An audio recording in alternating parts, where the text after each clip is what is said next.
Hi guys, welcome to the channel. If you're new, hello, I'm Chloe. If you're not new, hello and welcome back. Today I'm going to be doing a Elena Armas, The Fiancé Dilemma book review. This book has only just been released. It was released on the 3rd of August and we're currently on the 11th. So this hasn't been out very long. So it's the first edition and this is the UK cover. The US has a different cover, but this is my UK cover, and I just really love this book.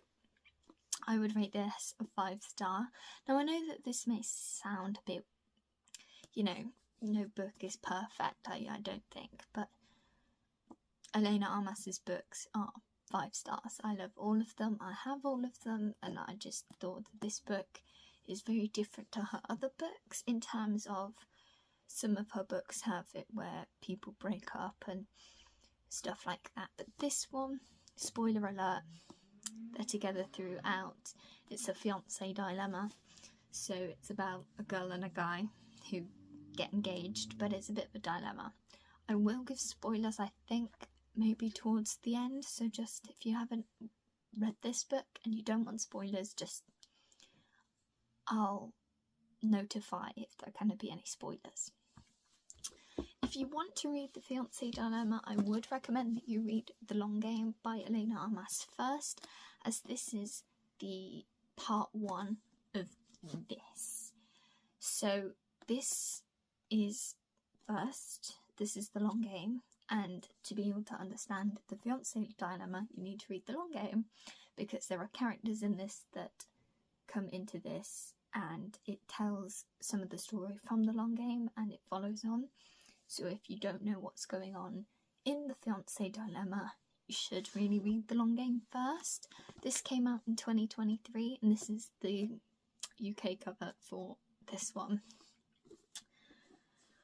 What I really liked about this book is that what I thought would happen didn't happen, and it was just really shocking to read, because I was thinking that certain things were going to happen, but they didn't happen, or they did happen, but in a different way. And that is why I like Elena Armas and her books, because you expect the unexpected with her. So I'm going to read the blurb. Josie Moore has given love plenty of chances. 4, if you count all her failed engagements, and 5, if you include her previously absentee famous father. When the latter announces his retirement with a splashy magazine piece about family, Josie learns that her romantic history has become a PR nightmare. Matthew Flanagan is out of luck. It's bad enough that he's lost his job, but then, whilst travelling to Greenock to escape, he manages to get his car stuck. The first person he comes across happens to be his best friend's sister, Josie, who oddly introduces him as her fiancé. What starts as a misunderstanding quickly turns into a fake engagement. A new ring on Josie's finger is the last thing she wants, but at least it's only temporary. They have rules in place and an agreement that no matter what, nobody is saying I do. But it's not long before those lines begin to blur, as the two find out that faking feelings might lead to the real thing. Some of the blurb kind of gives away some of the story, because obviously she introduces Matthew as her fiancé. That's not really a spoiler, it's what the blurb says. But both of these books are 18 plus content, not suitable for young readers, so if you were wanting to read this book, I'd give it a couple of years before you read it if you're like under 18, because this is 18 plus. But anyway, I've just finished reading this and I love this so much, and yeah, so I definitely do recommend this book to people. I'm currently letting my friend borrow my Elena Armas books because I have all 4. So I'll probably do a video on all of Elena Armas's books and talk about them in more detail.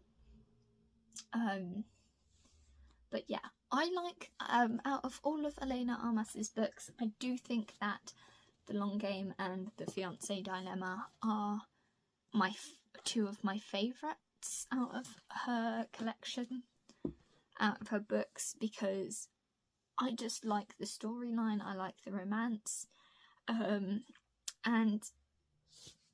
The Fiancé Dilemma is friends to lovers, and The Long Game is, if I remember, friends to lovers as well, or something like that. I haven't read it for a while. I've just read this one, so I'm very excited and sad that it's finished. I like the way it ended.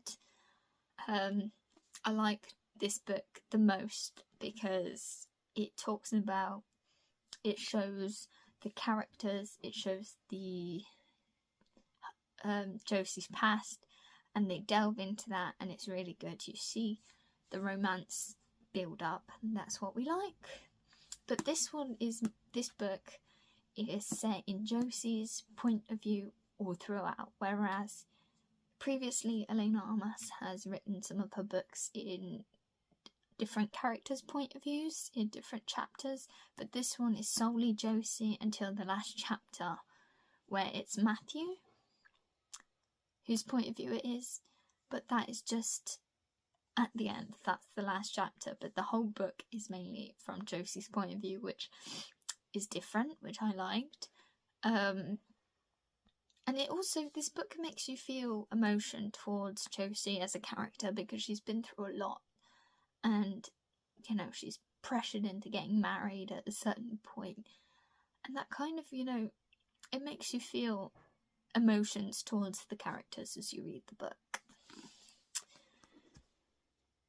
So I would rate The Fiancé Dilemma 5 stars, because I literally have no criticisms towards it. I know that, you know, I think it ended well. I think the story played out quite well, and I don't have anything bad to say about it or that it could improve. I cannot wait for Elena Armas to write another book, so hopefully she writes more. Maybe she continues on with Josie and Matthew's story, maybe she doesn't. I don't know what she's got planned, but this has only just come out, so if you would really like to read this and you're a romance fan, read The Long Game and then read The Fiancé Dilemma afterwards. I picked up mine from W.H. Smith, but I'm sure you get it from anywhere if you look. So thank you very much for joining me on this book review. I have really had so much fun. I've really enjoyed doing this and talking about these books, because I love these books and I'm passionate about these books, because Elena Armas is currently one of my favourite authors and I'm passionate about these books, so I really enjoy talking about them. So I thank you for joining me here, and I hope that you read these books, because you should. They're really great books. So yeah, please like, subscribe, share, comment, and do more research into Elena Armas as an author, or pick up a book from a library or from a shop and give it a go. So yeah, thank you for tuning in, and I'll see you in the next one. Bye guys.